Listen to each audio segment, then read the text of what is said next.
Франция,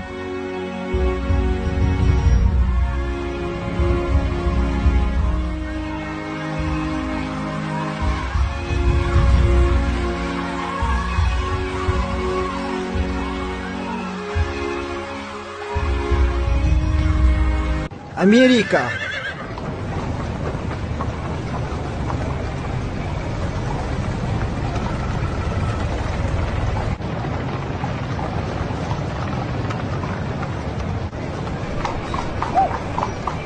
Жапонияның да жағдайына зер салыңыз.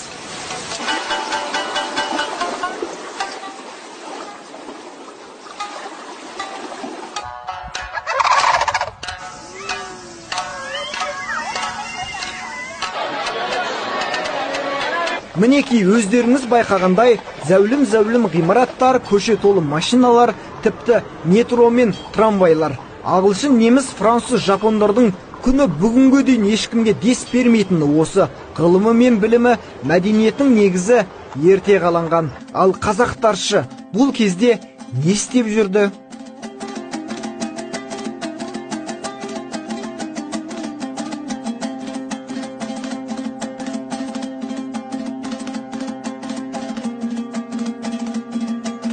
Енді қоғам қайраткері Қайрат Жолдыбай ағамыздың мына әңгімесін мұқият тыңдап көріңізші. Біз неге мұндай тақырып қозғап отырғанымызды түгел түсінесіз.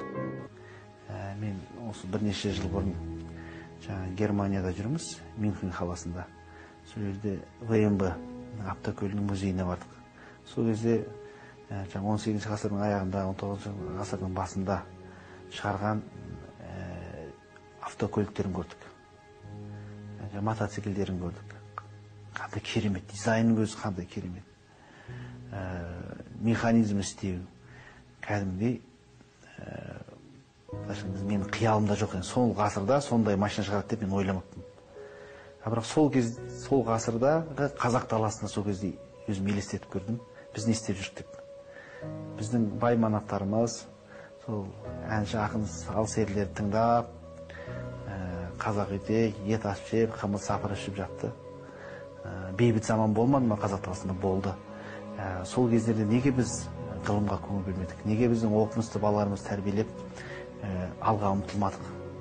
Неге біз ойын сауық салып, той думанның ортасында ғана өттік? Әрине, соғыс кезін мен оны басқаша айтар едім.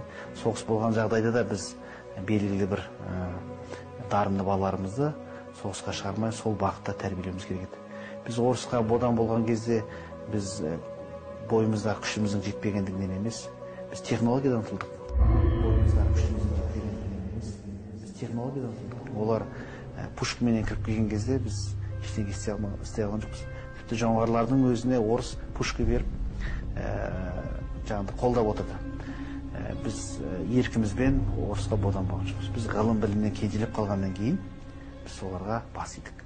Әйтпесе орыстар кімдер еді? Орыстар кезінде Алтын Ордаға салық төлеген. Олардың кішігірім князьдары сол князьдікқа шығу үшін біздің хандардың үзеңгісін сүйіп барып, аяғын сүйіп барып таққа отыратын болған. Сондай бір ұлт, біз сондай ұлттан, сондай бір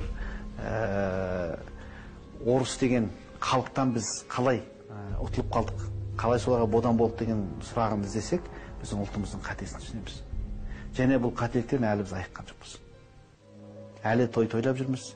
Әлі өсек пен төсектің әңгімесінен, қысыр әңгімеден, арзан қалжыңнан шыға алмай, әрі дүбара болып күй кешіп жатырмыз. Қазақтың артта қалуының басты себептерінің тағы бірі 300-ге бөлініп алып ғұмыр кешуі.